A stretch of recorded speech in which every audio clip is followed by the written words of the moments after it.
बाद वाला संडे जो अभी आ रहा है ना, इसके बाद वाला संडे को पेपर है, मुझे एग्जैक्टली डेट नहीं याद है, देख लेंगे। चलिए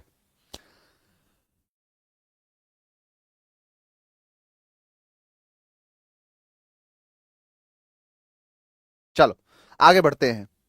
हाँ आगे बढ़ते हैं और आगे बढ़ते हैं। यहाँ यूपीएससी सीडीएस एग्जाम 2018 का पेपर 1 है और सवाल पूछा गया है। देखो कहीं ना कहीं आपको पूरे सेंटेंस पढ़ने की एक आदत बनानी है। कारण क्या है कि जब किसी शब्द को देखते हैं तो कॉन्टेक्स्ट ढूंढते हैं कि हाँ जो है सेंटेंस के फॉर्म में इसका कॉन्टेक्स्ट क्या है। जैसे लिखा है कि a truly respectable old man is a ripe person. अब राइप का मतलब क्या होता है, देखो एक ट्रूली रिस्पेक्टेबल यानी एक सही में, है ना, सही माने में, सही मतलब में, या ट्रूली का मतलब समझो ट्रू से ट्रूली। रिस्पेक्टेबल ओल्ड मैन यानी एक बूढ़ा बुजुर्ग आदमी जो है एक राइप पर्सन होता है। सही मायने में कहा जाए कि एक बूढ़ा आदमी जो होता है वो राइप पर्सन होता है। राइप का मतलब क्या है, देखो खास करके आपने सुना होगा शब्द राइप का, रिपेन शब्द, है ना। रिपेन, रिपन नहीं कह रहा मैं, है ना, रिपन। रिपन देखोगे तो इतिहास के अंदर बहुत जो है एक बड़ा लोगों के द्वारा, भारतीयों के द्वारा सबसे ज्यादा पसंदीदा नाम अगर किसी का है तो लॉर्ड रिपन का है ना। लेकिन वो रिपन नहीं कह रहा मैं, राइप का रिपन कह रहा। ये रिपन का मतलब होता है कि जब भी फसल पक जाती है, जब फसल पक जाती है उसे रिपन कहते हैं, कि फसल पक गई है यानी रिपन। तो वही है राइप। राइप का मतलब होता है पकना, किसी भी चीज का जो है एक तरीके से जो एक अवस्था होती है उसमें। अब यहां पर है कि एक बूढ़ा आदमी जो होता है वो एक राइप पर्सन होता है। क्या एक सीनियर आदमी होता है सर? रिपर राइप का मतलब सीनियर नहीं है, सीनियर मतलब होता है बड़ा। यहां मैच्योर है, हाँ मैच्योर है बिल्कुल। परफेक्ट का मतलब होता है किसी भी चीज में जो परफेक्ट का मतलब जो होना चाहिए वही है, यानी जो होना चाहिए वो है, वो परफेक्ट है। यहां देखो ये जो सीजन्ड होता है ये अनुभवी को कहते हैं। तो मैच्योर हो जाएगा। मैच्योर का मतलब होता है किसी भी चीज में जो पकने की स्थिति हो जाती है। कि मान के चलो कि गेहूं है, अभी इस समय गेहूं जो है, अब गेहूं पक गया है तो वो क्या है, तो मैच्योर है, वो क्या है, रिपन है। तो राइप का रिपन, तो राइप से ही आया है ये। अगला शब्द देखो, the soldiers repulse the enemy. The soldiers repulsed, repulse the enemy. Repulse का मतलब क्या होता है, रिपल्स का मतलब होता है दूर हटाना, है ना। रिपल्सिव फोर्स होता है, रेपिटेंस फोर्स कहते हैं, रिपल्सिव फोर्स होता है। देखो ये एक आप ऐसे समझ लो ये अट्रैक्ट का अपोजिट है। जैसे मान के चलो कि चुंबक आपने देखा होगा, चुंबक होता है क्या, एक जैसे आप ऐसे चुंबक लगाओगे तो एक होता है नॉर्थ पोल साउथ पोल, जब ऐसे मिलेगा एक तो होगा क्या करेगा कि उसको अपनी तरफ खींच लेगा, ये खींच लिया। और एक होगा क्या करेगा कि उसको ना उल्टा कर दिया, तो उल्टा करने पर क्या होगा कि जितना उसके पास रह जाओगे वो दूर, पास दूर पास दूर। जिंदगी में भी कुछ होता है। जिंदगी में एक ऐसी स्थिति होती है, एक ऐसा पीरियड होता है कि जब एक इंसान दूसरे इंसान जब दोनों मिलते हैं तो एक दूसरे की तरफ खींचे चले आते हैं। लेकिन कुछ दिनों के बाद जब अनबन हो जाती है, जब उनके बीच में जो अब बनता नहीं है तो फिर उनके बीच में ऐसा हो जाता है। तो जितना पास आने की कोशिश करेगा उतना दूर, जितना पास उतना दूर। तो वही चीज है कि कभी कभी लगता है कि आदमी जो है खींचा चला जा रहा है, कभी जो है ना कि खींचा चला जाए तेरी ओर तेरी ओर। तो वो क्या है, अट्रैक्ट। और दूर जा रहा है मतलब दूर भगाना, दूर हटाना। तो वही चीज है क्या, रिपल्स्ड। तो रिपल्स का मतलब होता है किसी से दूर हटना, है ना, दूर हट जाने को कहते हैं।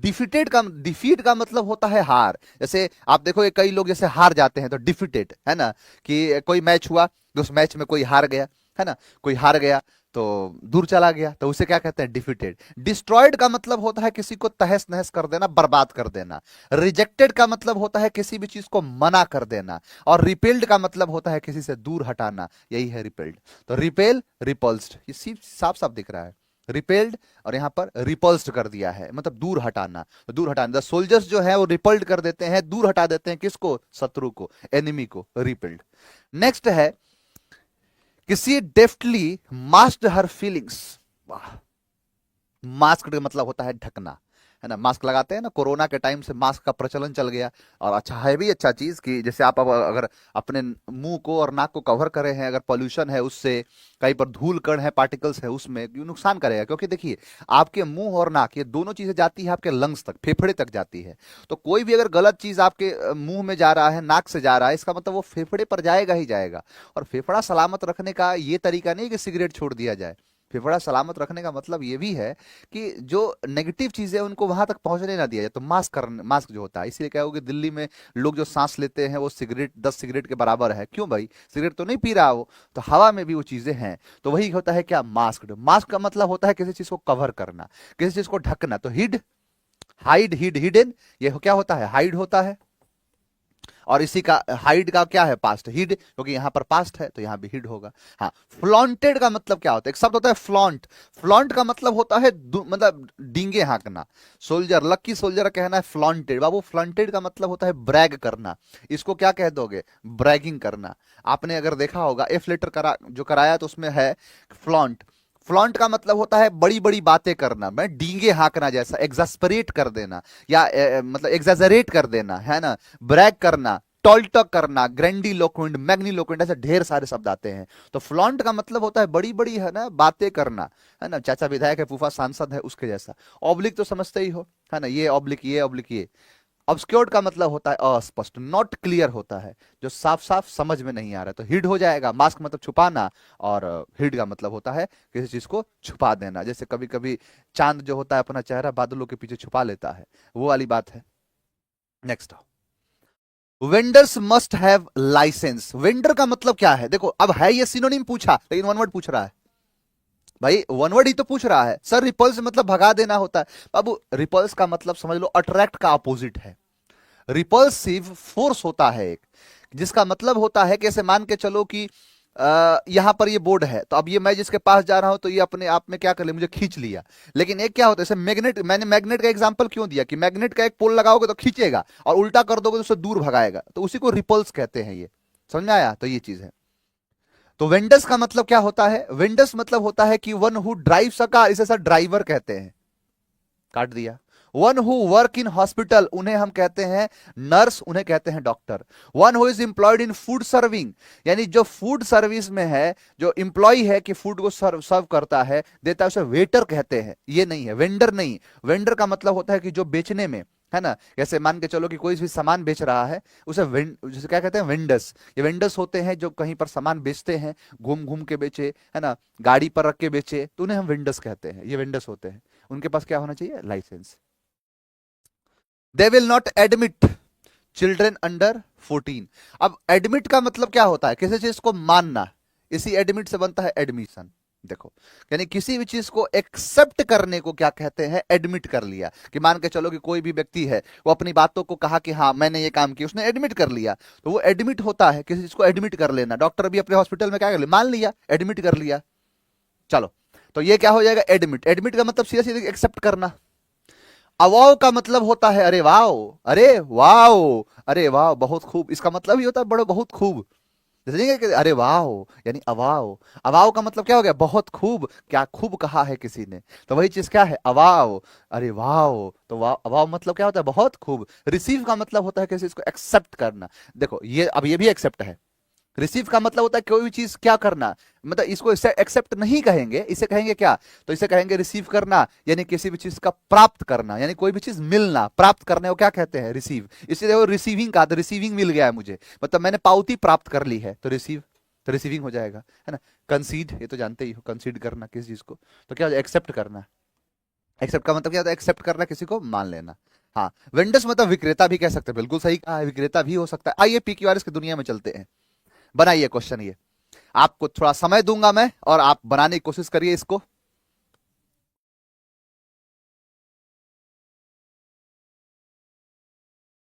ये तो क्वेश्चन है सब छोटे छोटे। सीडीएस में क्वेश्चन आता है S1 और S6 वाला, वो लंबा लंबा होता है।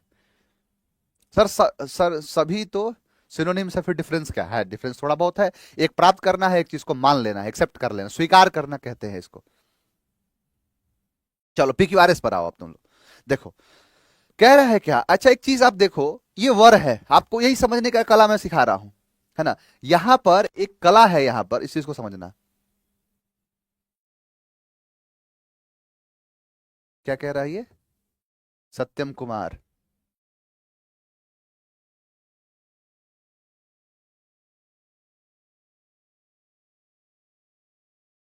सर कल हम एक डेमो में गए थे, और जब जब वो क्वेश्चन पूछ रहे थे, तो हम उनको एक्सप्लेन करके बता रहे थे, तो वो समझ गए। और लास्ट में मैंने बोला प्रियांशु सर का स्टूडेंट हो। अच्छा, लास्ट में वो बोले बाबू प्रियांशु सर के स्टूडेंट हो ना। अरे वाह, ऐसा है क्या। चलो बहुत बढ़िया, आपको फिर तो और जो है खुशी मिली होगी, है ना। हाँ बिल्कुल, स्वीकार करना, मानना। चलो यहां देखो, आपको ना एक चीज सिखा रहा हूं मैं, कैसे सॉल्व करते हैं, हालांकि आप समझ चुके हैं। देखो क्या है, यहां पर ये वर आया है, वर क्या है? एक वर्ब है। क्या है? एक वर्ब है। तो सर वर्ब तो सब्जेक्ट के लिए आता है, यानी वर्ब आता है सब्जेक्ट के लिए, इसका मतलब सब्जेक्ट के हिसाब से यहां पर वर आया है। कहीं पर प्लूरल दिख रहा है क्या? सर यहां दिख रहा है द ब्रिटिश मैन्युफैक्चरर्स, यानी यहां पर क्या है? मैन्युफैक्चरर्स हैं, इसका मतलब मैन्युफैक्चरर्स प्लूरल है, इसीलिए वर आया है। इसका मतलब ये क्लियर है कि पी के बाद आर आएगा, पी के बाद आर आएगा। बोलो आंसर सी, आपने आंसर दे दिया है। यही क्वेश्चन होता है जो सीडीएस का। चलो आगे बढ़े और देखो, बनाओ इसको भी। बताओ PQRS। कुछ ना कुछ आपको बाबू दिखेगा।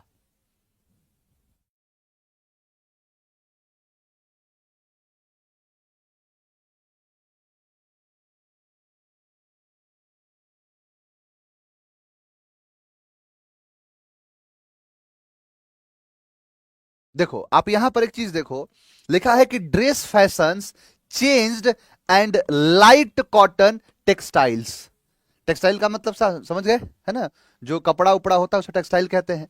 इसका मतलब पी के बाद आर होगा। कहां है पी आर? यहां है पी आर, यहां है पी आर, यहां है पी आर, बाकी काट दिया। ठीक है, अब देखते हैं।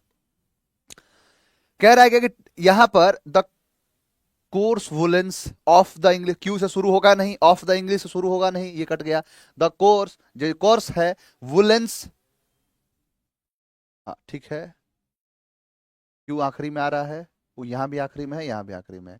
एस नहीं, यहां पर पी से सेंटेंस शुरू होगा। ड्रेस, जो dress fashions change the light cotton textiles begin to replace the coarse woollens, यानी आर के बाद एस होगा, एस के आर के पहले एस नहीं, आंसर हो गया ए। डी नहीं बाबू, डी आंसर कैसे दे रहे हो आप जरा डी को पढ़ के देखो कि लिखा है कि द कोर्स वुलेंस, है ना, एस कर दिया, फिर क्या है? ड्रेस फैशन चेंज्ड, नहीं ना, ऑप्शन यहां पर पी से शुरू होगा।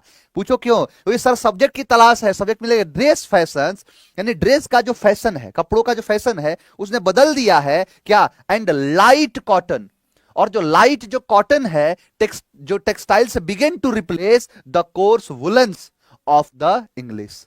लास्ट में क्यू है, हालांकि दोनों में क्यू है, लेकिन एस से शुरू नहीं करेंगे। आप पढ़ के देखो, द कोर्स वुलेंस और dress fashion change the light cotton textiles begin to replace of. अब बताओ कि textiles begin to replace of the English सही लग रहा है? आर के बाद आ रहा है, एस के बाद देख लो, ये the coarse woollens of the English, answer क्या है? ए। अगला बनाओ।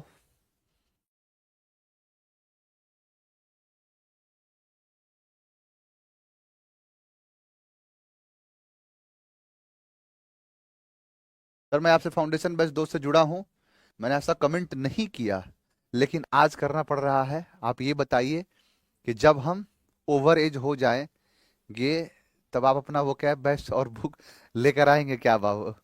तुम लोग ऐसी ऐसी बातों से कहते हो ना। नहीं नहीं, ऐसा नहीं है, है ना।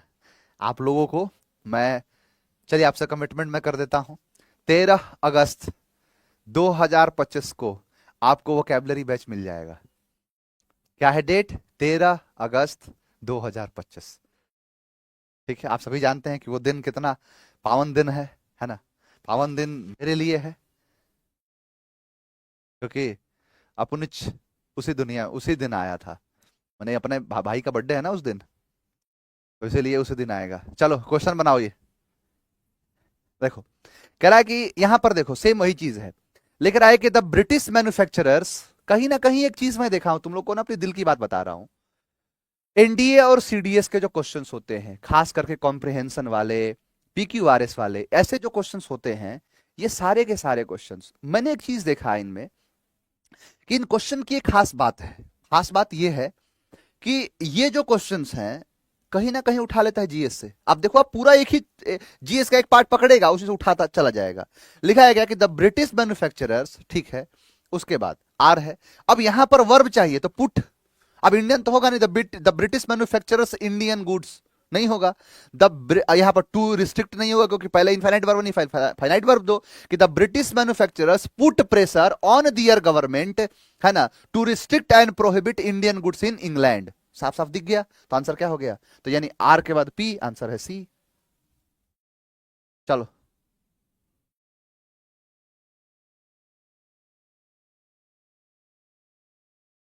नेक्स्ट।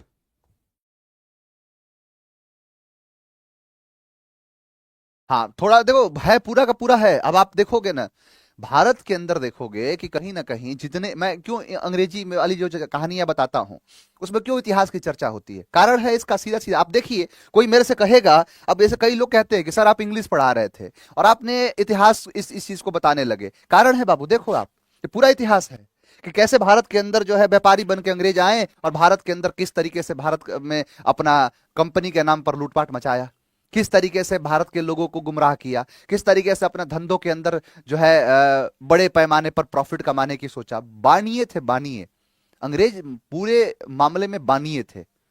तो वो कहीं ना कहीं व्यापार करेंगे तो उस तरीके से करेंगे प्रॉफिट ज्यादा हो। आप देखिए ये सेम वही चीज है। देखो, Indian silk and cotton textiles still held their on in foreign market in spite of this law however.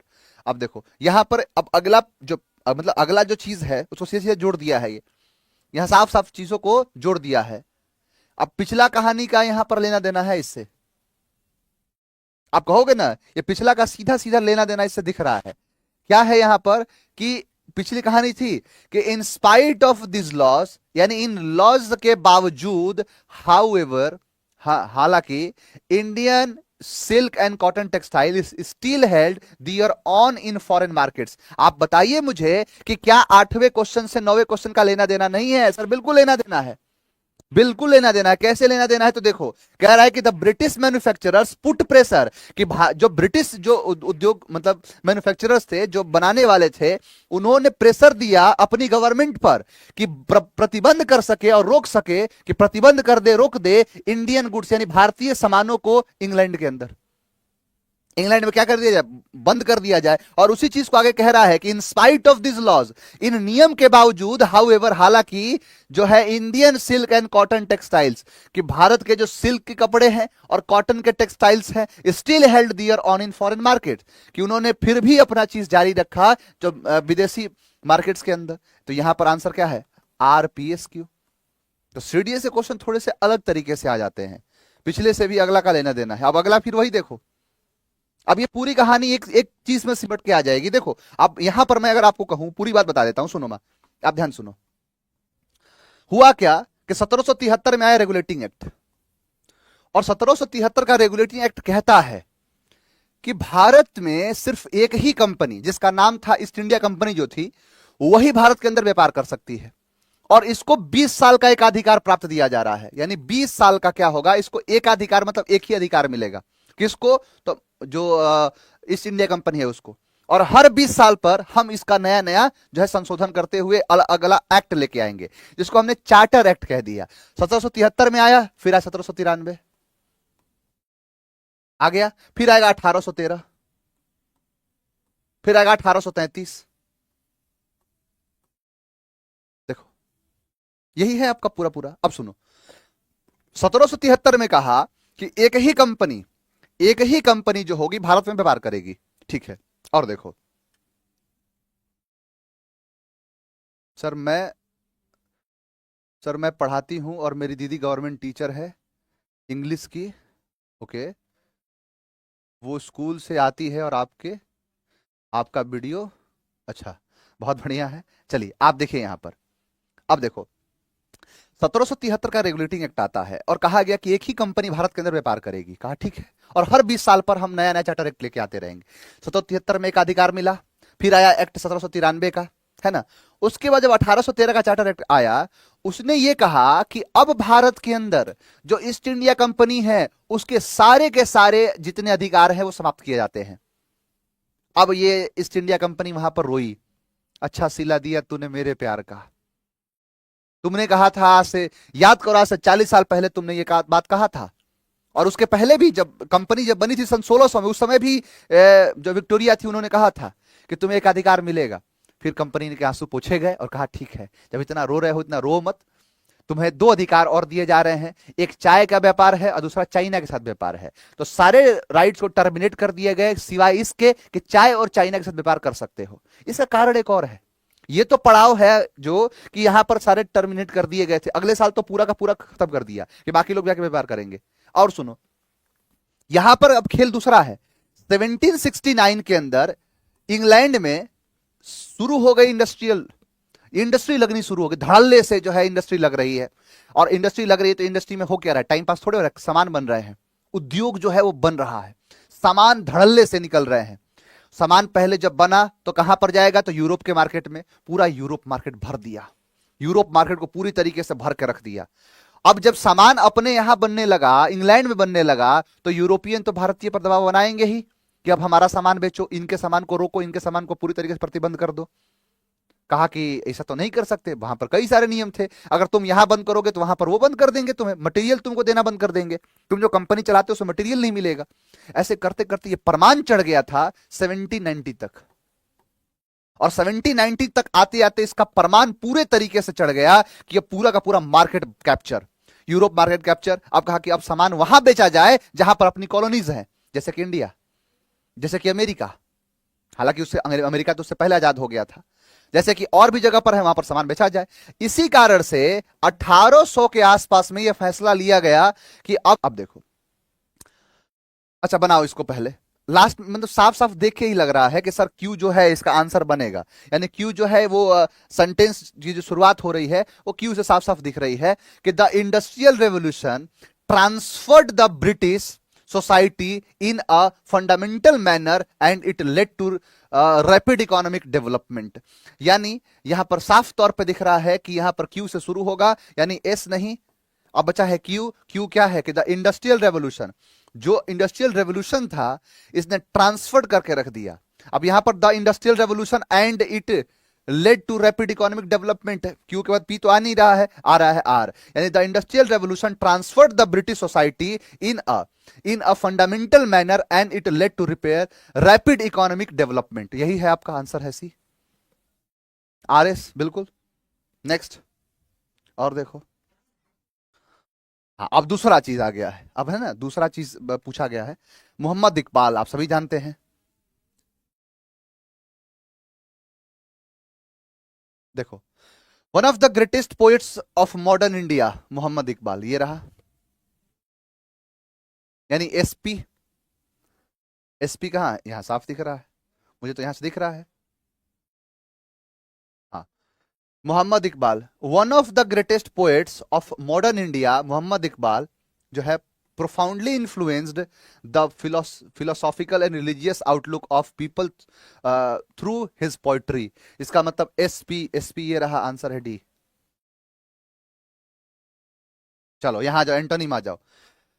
It was a mystery as to where the young girl had acquired such a naive belief। नेव का मतलब क्या होता है, नेव का मतलब होता है नौसिखिया, है ना, जो अज्ञानता है, अज्ञानता जो है वो चीज के अंदर होता है उसे नेव कहते हैं। देखो, क्रेड एक शब्द है जिसका मतलब होता है विश्वास, ओ यूएस का मतलब एडजेक्टिव है, क्रेड मतलब विश्वास, क्रेडुलस का मतलब होता है विश्वासी, जिस जो सब पर विश्वास कर लेता है वो क्रेडुलस है, जिस पर सब विश्वास करते हैं वो क्रेडिबल है, तो ये हो जाएगा क्रेडुलस। चाइल्ड लाइक का मतलब होता है बच्चों के जैसा, इनोसेंट टाइप का जो होता है उसे कहते हैं चाइल्ड लाइक। तो ये नेव, ये बिल्कुल यही है, इसका सिनोनिम, यहां सिनोनिम पूछता तो ये दोनों हो जाता, तो उल्टा पूछा है तो वाइज हो जाएगा।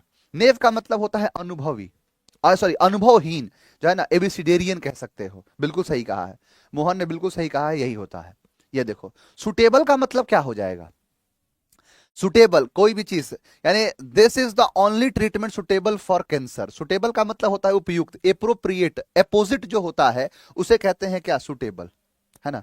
सुटेबल जो होता है वो क्या है, मतलब कोई भी चीज। देखो बी फिट का मतलब यही है, ये कहा है ना बी फिट, तो बी फिट का मतलब होता है यही सुटेबल, ये सिनोनिम है। और देखो यहां पर होगा इनसफिशियंट, सफिशियंट का मतलब होता है कि पर्याप्त, कि जो चीज पर्याप्त है, जैसे मतलब कोई भी चीज इतना होना चाहिए उतना है, चाय में जितनी चीनी होनी चाहिए उतनी है, तो वो चीज क्या है, वो तो पर्याप्त, मतलब जो पर्याप्त है, सफिशियंट। और इनसफिशियंट मतलब अपर्याप्त, कि बहुत ज्यादा है, तो ये काट दिया, दो तो कट गए, ये अब देखो, यहां पर इम्पर्टिनेंट का मतलब होता है कि देखो, पर्टिनेंट का मतलब होता है सुटेबल, इम्पर्टिनेंट का मतलब सुटेबल ना हो, तो ये हो जाएगा, तो क्या हो जाएगा, impertinent. Next, some of the criticism which they had to put up with very unfair। Criticism का मतलब क्या होता है, किसी की आलोचना करना, तो किसी को अप्रिसिएशन देना। स्कॉल्ड मतलब होता है डांटना, स्कॉन का मतलब ठुकरा देना, सेंसर मतलब होता है आलोचना करना, तो क्या हो जाएगा, अप्रिसिएशन। किसी को है ना, किसी की आलोचना का उल्टा है एक तरीके से अप्रिशिएट करना किसी को, है ना। हिंदी एग्जैक्टली मुझे समझ में नहीं आ रहा हिंदी क्या यूज किया जाए इसका। अप्रिशिएट का मतलब क्या होता है, किसी को शाबाशी देना, ऐसा कुछ। चलो, I would beg of all friends not to rush to Birla house nor try to dissuade me और be anxious about me. Anxious का मतलब होता है किसी भी चीज में बेचैनी, है ना। एंग्जियस का मतलब क्या होता है, बेचैनी, बेचैन। आदमी बेचैन नहीं होता है कभी किसी चीज को लेके कि बहुत बेचैनी सी छाई हुई है, वही होता है एंग्जियस, चिंतित। सर्टेन मतलब होता है निश्चित, ये सर्टेन क्या है, सर्टेन निश्चित। कंपोज का मतलब होता है रिलैक्स, है ना। काम एंड कंपोज एक शब्द भी होता है, काम एंड कंपोज्ड, काम है कंपोज्ड। ये काम मतलब शांत, कंपोज का मतलब है रिलैक्स। ये शब्द है, याद रखना, बड़ा अच्छा शब्द है ये, काम एंड कंपोज। केयरलेस का मतलब लापरवाह, और हीडलेस का मतलब भी होता है लापरवाह। अगला देखो, कह रहा है क्या कि it could not have been expected that with such a bent of mind of the people there should have been much activity. Activity का मतलब क्या होता है, यानी कि जो जिसके अंदर क्या है कि एक्टिव है, बहुत ज्यादा मतलब एक्टिविटी हो रही है। जब भी कोई किसी चीज के अंदर बहुत ज्यादा एक्टिविटी होती है उसे कहते हैं, है ना। तो एक्टिविटी है। डल का मतलब होता है नीरस, डोरमेंट मतलब होता है सुस्त, है ना। यानी इसको कह सकते हो कि इनएक्टिव टाइप का। और जो डोले ना, जो डोले ना वो इंडोलेंस, आलसी।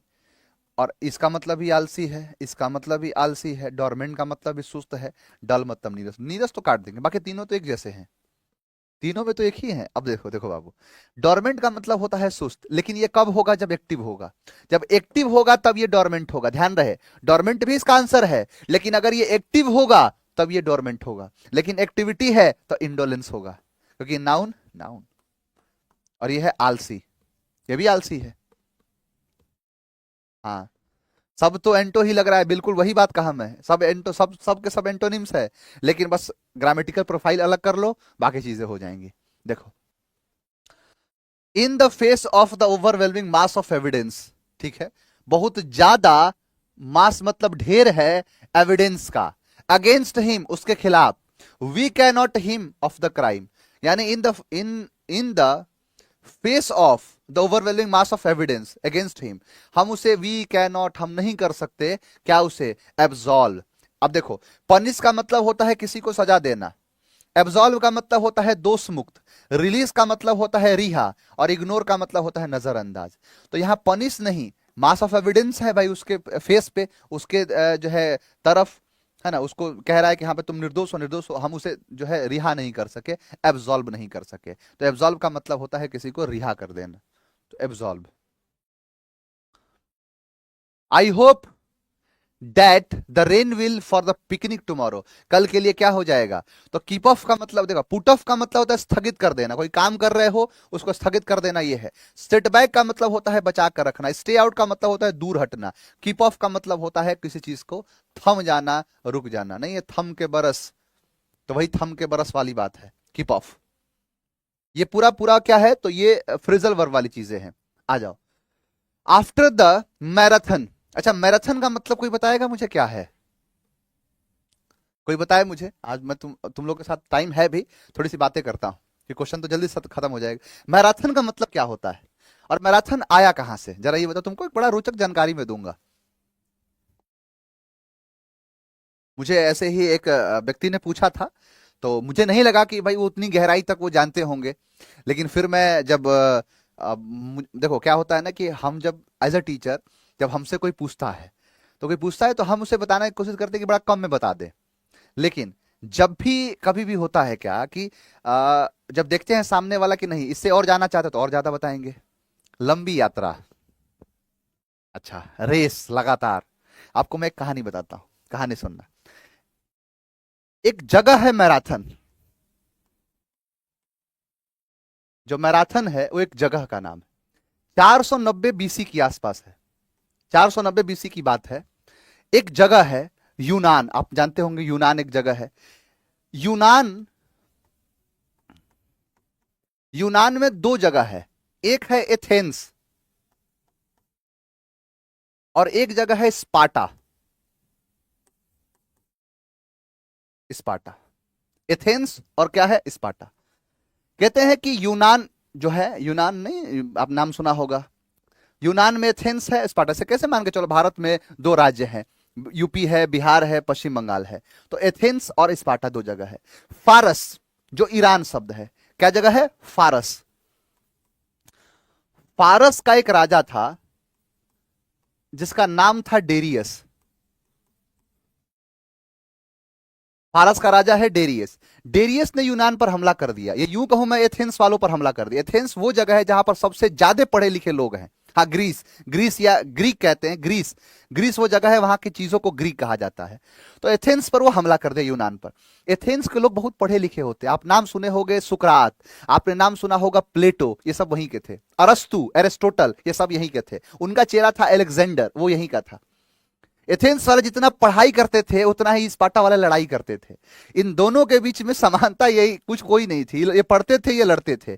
अब डेरियस ने हमला किया किस पर, एथेंस पर। स्पार्टा पे करता तो चाप देता, लेकिन इस पर नहीं किया, एथेंस वालों पर हमला कर दिया।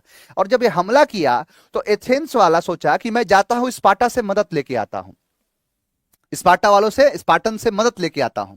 उस समय बरसात हो रही थी और पहाड़ी जगह है, उस पर तो चल नहीं पाएगा, घोड़े उड़े चल नहीं पाएंगे। एक व्यक्ति था जिसका नाम था फिसिपिटीज, फिसिपिटीज। ये फिसिपिटीज नाम का जो योद्धा था, ये पैदल चला गया। अब बरसात में घोड़े नहीं चल पा रहे थे, ये पैदल चला गया 150 किलोमीटर 2 दिन में। ये 150 किलोमीटर की दूरी 2 दिन में तय कर लिया। स्पार्टा, स्पार्टा के पास गया, जाके मनाया, और जाके मनाने के बाद कहा कि चलो तुम मेरे साथ युद्ध करो। स्पार्टा जो थे, स्पार्टावासी जो थे, स्पार्टन थे, उनका कॉन्सेप्ट अलग था। उनका यह कहना था कि अभी तारे डूबे हुए हैं। उनका कहना था कि जैसे वो लोग मानते थे शुक्ल पक्ष चल रहा है तो इसमें लड़ाई करेंगे, कृष्ण पक्ष में लड़ाई नहीं करेंगे, ये सारी बातें थी। यहां पर ये गया मनाने के लिए, 150 किलोमीटर की दूरी तय करी, 2 दिन में चला गया। कोई बड़ी चीज नहीं है ये, कोई भी चल जाएगा। 2 दिन में जाना है तो समझ रहे हो, यहां पर तो चला जाएगा वो। अब यहां पर ये मनाने गया लेकिन मनाए नहीं, ये आए नहीं, कोई बात नहीं, वापस चला आया। पैदल गया है तो पैदल आया, लड़ाई किया, और लड़ाई करने के बाद यहां पर डेरियस को हराया और जीत गया। ये जो लड़ाई हुई थी जिस जगह पर, उसका नाम था मैराथन, इसीलिए हम कहते हैं मैराथन की लड़ाई। मैराथन की लड़ाई से हमने सीखा है कि जो फिसिपिटीज था वो मैराथन, मतलब मैराथन की लड़ाई के लिए ढेर दूरी तय कर लिया। इसीलिए भी आज तक हम कोई बड़ी चीज जो चलती है उसको मैराथन कहते हैं। अगर क्लास बड़ी चल रही है उसको मैराथन कहते हैं, अगर कोई रेस बड़ी चल रही है उसे हम कहते हैं मैराथन रेस है। तो याद रहे, मैराथन कोई नाम नहीं है, मैराथन एक जगह का नाम है। उस जगह पर एक लड़ाई लड़ी गई थी, कब लड़ी गई थी, 490 बीसी में। और ये लड़ी गई थी किसके बीच में, तो फारस और यूनान के बीच में। जो पर्सिया है, जो फारस है, उसके बीच में लड़ी गई थी, जहां का राजा था डेरियस। डेरियस और एथेंस के बीच में हुई थी। जीतने वाले व्यक्ति का नाम था फिसिपिटीज। 150 किलोमीटर की दूरी 2 दिन में तय कर लिया। और जो लड़ाई हुई जिस जगह पर, उसे कहते हैं मैराथन की लड़ाई। जैसे हम कहते हैं बक्सर की लड़ाई, उनके यहाँ क्या है मैराथन, तो मैराथन की लड़ाई। तो ये इसकी कहानी है। तो जब मैं उनसे बात कर रहा था तो मैं नॉर्मली कहा बताने को, फिर वो जब मैं देखा कि वो बहुत ज्यादा जब मतलब जानना चाहते, तो फिर मैंने पूरी जब बातें बताई, तब जाके उनको जो है ये लगा कि हाँ सामने वाला टीचर है। तो वही बात है। तो यही चीज क्या है, मैराथन। याद रहेगा आप लोग को, एक अलग सी जानकारी मैंने आपको बताया। तो वही है मैराथन। मैराथन की लड़ाई कब हुई थी, तो 490 बीसी में। कि after the marathon some of the, यहां पर उसके कंपिटिटर्स हैं, फिल्ड कंप्लीटली। कि जो मैराथन के बाद जो मतलब उसके जो उसके कॉम्पिटिटर्स हैं वो पूरी तरीके से क्या कर रहे थे, क्या फील कर रहे थे। सर मैराथन होने के बाद इंसान थक जाता है, एक तरीके से क्या होता है कि जो थका जैसा फील करता है। तो थका जैसा फील करता है तो बताओ क्या होगा। सर मैराथन का मतलब पता चला गया। अब अपने दोस्तों से पूछेंगे क्या है, पूछ लेना आप। चलो बताओ। Cut up, done in. Done in का मतलब होता है पूरा होना, यही है डन इन। मतलब एक किसी किसी चीज में खत्म हो जाना, है ना। मतलब एक तरीके से ये फील करना कि अब जो है अब मैं पूरी तरीके से टूट चुका हूँ, डन हो गया हूँ, मेरा पूरा हो गया। नहीं, मैं आदमी खाना खाता है तो खाना खाने में क्या कहता है, अब इससे ज्यादा नहीं खा सकता, मैं पूरा हो गया, मेरा डन इन, वही चीज है। रन आउट का मतलब होता है खत्म होना। ये मैराथन की पूरी कहानी है। अगला देखो, scarcely the teacher entered the class when he heard the noise. बताओ जरा इसका आंसर क्या होगा। सर मैं आपका सबसे बड़ा वाला फैन हूं, लव यू सर। अरे वाह, लव यू। रन आउट का मतलब बाबू होता है कोई भी चीज खत्म होना। खत्म मतलब क्या है, जैसे स्पेस आपका खत्म हो गया यानी रन आउट हो गया, आपकी पारी समाप्त हो गई, रन आउट हो गए, तो वो खत्म होना। खत्म नहीं, अपने आप को कम समझ लेने को डन इन कहते हैं।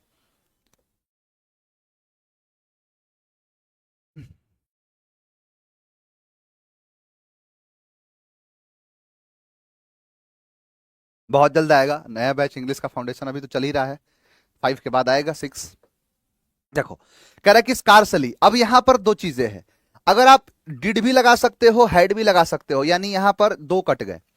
अगर आप यहां पर डिड लगाओगे तो डिड तो वी1 लेता है कि scarcely did the teacher entered. अब ये गलत है, अब इसको तो काट नहीं सकते, इसलिए डिड को काट दिया, तो बचा क्या, हेड। तो आंसर क्या हो जाएगा, हेड। ये स्कार्सली वाली पूरी बात बता देता हूं मैं आपको। एक शब्द होता है हार्डली, एक शब्द होता है स्कार्सली। ये दोनों अपने बाद इन्वर्जन लेते हैं। इन्वर्जन का मतलब होता है कि जैसे वर्ब के बाद सब्जेक्ट आना, सब्जेक्ट के बाद ऑब्जेक्ट, सब्जेक्ट के बाद वर्ब आना, ये तो नॉर्मल सी बात है, लेकिन वर्ब के बाद ऑब्जेक्ट आना ये उल्टी बात है, इसे इन्वर्जन कहते हैं।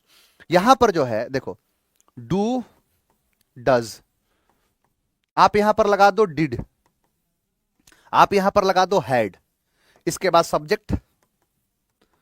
डू डज अपने साथ वी1 लेता है, डिड अपने साथ वी1 लेगा, हैड अपने साथ वी3 लेगा।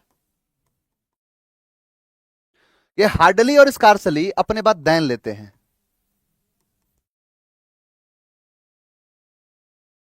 ठीक, इन सॉरी देन नहीं, वेन। हार्डली है ना, वेन। एच डब्ल्यू और एस डब्ल्यू बताया था। अब ये जो है यहां अगर प्रेजेंट, ये देखो डूडस क्या है, प्रेजेंट है, तो आगे वाला प्रेजेंट होगा। अगर ये डिड वी2 है तो आगे वाला वी2 यानी पास्ट लेगा। ये भी वी2 है, हेड, तो क्या होगा, वी2। ये पूरी कहानी होती है, इसकी पूरी दास्ता कुछ यूं है कि ऐसे चीजें काम करती हैं। अब इस चीज का ध्यान रखना, ये पूरा पूरा काम करता है, यही क्वेश्चन है। देखो, आप डिड लगाओगे तो यहां वी1 होगा, इसलिए गलत है, हेड लगाएंगे तो वी3 होगा। अगला देखो, I do not think he will ever the shock of his wives death. मतलब उभर पाना, तो उभर पाने को क्या कहते हैं, उभर पाने का मतलब होता है किसी चीज से नहीं, गेट ओवर कर जाना।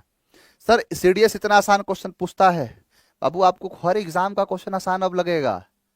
आपको ऐसा क्यों लगता है कि क्वेश्चन आसान है, यही क्वेश्चन के लिए तो लड़ाई होती है, ऐसे ही क्वेश्चंस आते हैं। लेकिन आपको कोई भी एग्जाम का क्वेश्चन आसान ही लगेगा, इसमें यह नहीं है कि क्वेश्चन आसान आते हैं, इसमें यह है कि आपने वो पढ़ाई कर ली है, इस पढ़ने का फायदा कुछ तो होगा, और कुछ होगा वो यही होगा। तो वही क्या है, गेट ओवर। गेट ओवर का मतलब होता है उभर पाना, get over. It is no use in cry over spilt milk, है ना। स्पॉइल्ड नहीं, स्पिरिटेड नहीं। यहां देखो, यहां पर है क्या, इस यहां पर एक स्पिल्ट है और एक पर है स्प्लिट। स्प्लिट का मतलब होता है जैसे नहीं, किसी चीज में स्प्लिट हो जाना, है ना, फैल जाना, स्प्लिट होना, वो चीज है। तो स्प्लिट नहीं, spilt milk. Cry over spilt milk, कि गिरे हुए चीजों पर, दूध गिरा हुआ है उस पर आंसू बहाना। अब रोने से कहा हो जब चिड़िया चुग गई खेत, वही है cry over spilt milk. Next, you must go to the station now, your brother go just yet as his train leaves after 3 hours। देखो, यू मस्ट तुम्हें जरूर जाना चाहिए, कहां पर, स्टेशन, अभी। तुम्हारे भाई को, your brother, would not, must not, should not, ठीक है, as his train leaves after 3 hours। देखो, यहां कहना चाहता है ये कि भाई जैसे कि उसकी जो ट्रेन है वो रवाना होगी 3 घंटों के बाद, तो you must go to the station now, you must go, तुम्हें अभी जरूर जाना चाहिए। Your brother need not go, यानी कि तुम्हें, तुम्हारे भाई को जाने की जरूरत नहीं है अभी। Go just yet as his train leaves after 3 hours, 3 घंटे में रवाना होगी, तो कभी जरूरत नहीं है, तो नीड। यहां देखो, every rest driver becomes a killer, यानी जो रश चलाने वाले गाड़ी जो होते हैं वो क्या होते हैं, जो रश नहीं ड्राइविंग करते हैं कि भाई लिमिट क्रॉस करके जो चला रहा है, तो वही कह रहा है कि एवरी रश ड्राइवर बिकम्स, यानी जो प्रत्येक रश ड्राइवर जो होता है वो क्या होता है, एक पोटेंशियल किलर होता है। पावरफुल किलर तो नहीं, पोटेंशियल किलर है, लापरवाह नहीं, पोटेंशियल, यानी जानता है कि जब तेज चलाएंगे तो किसी ना किसी का एक्सीडेंट हो सकता है, इसका मतलब पोटेंशियल किलर है वो। The country owes a deep depth of patriotism, sincerity, remembrance, और यहां ग्रेटिट्यूड। तो क्या है कि the country owes a deep depth of gratitude for the freedom fighters. हाँ, ग्रेटिट्यूड है अपने आप में, फ्रीडम, जब फ्रीडम फाइटर्स कर दिया ना तो फिर ग्रेटिट्यूड होगा। आंसर क्या है, डी। चलिए, ये आपका सीडीएस का क्वेश्चन है, अगला सेट भी सीडीएस का ही होगा, लेकिन 2024 का पेपर, 2018 का था ये, और 2024 के भी क्वेश्चंस मैं लेके आऊंगा, है ना। आज आपको मिल जाएगा वो, आज ही मैं, आज क्या मतलब कल सुबह में मिल जाएगा आपको, 2024 के पेपर को मैं अपलोड करा दूंगा। आज के लिए इतना ही रखेंगे, मिलेंगे कल, आज के लिए इतना ही। हाँ, एक चीज और मैं बताना चाहूंगा, आप सारे बच्चे ध्यान से सुनना। इसी संडे को, आगामी जो संडे है, इस संडे को एनडीए और सीडीएस का एक आखिरी मॉक टेस्ट जो फ्री ऑफ ऑल है, सभी के लिए फ्री है, वो आने वाला है। इस संडे को जितने लोग एनडीए की तैयारी, सीडीएस की तैयारी करते हैं, वो इस टेस्ट को जरूर दे। दोनों माध्यम में अवेलेबल है, इन मतलब ये जो ऑफलाइन और ऑनलाइन। जो ऑफलाइन है वो सारे सेंटर्स पर अवेलेबल है, एनडीए का तो सारा सेंटर पर है, जैसे कि देहरादून, जैसे कि प्रयागराज, जैसे कि आपका जो है यहाँ पटना मुसल्लापुर हाट, है ना, आपका जो है दिल्ली, वहां पर भी है, करोल बाग में, हर जगह उपस्थित है। एनडीए का ऑफलाइन ऑनलाइन दोनों है, सीडीएस का ऑफलाइन ऑनलाइन दोनों है, लेकिन मैं प्रेफर करूंगा कि आप जो है पूरा का पूरा जो है इस चीज को ऑफलाइन देने की कोशिश करिए। और ये है, आप जो है केजीएस वाले लिंक पर जाके आप क्लिक करके और इसमें पार्टिसिपेट कर सकते हैं, ये फ्री फॉर ऑल है, ये किसी के, इसका कोई चार्ज नहीं है। तो आप वहां पर जाके इसका एग्जाम अगर चाहें तो आप दे सकते हैं, है ना। आप ऑनलाइन चाहे तो ऑनलाइन दे सकते हैं, फिर आपको मजा आएगा, वो स्पेशली मॉक टेस्ट डिजाइन किया गया है उसके लिए। हाँ, एक तरीके का वो है, आखिरी है, एग्जाम में जाने से पहले है वो, तो आप उसको भी देना ना भूलें। मिलेंगे आपसे नेक्स्ट क्लास में, थैंक यू वेरी मच, जय हिंद।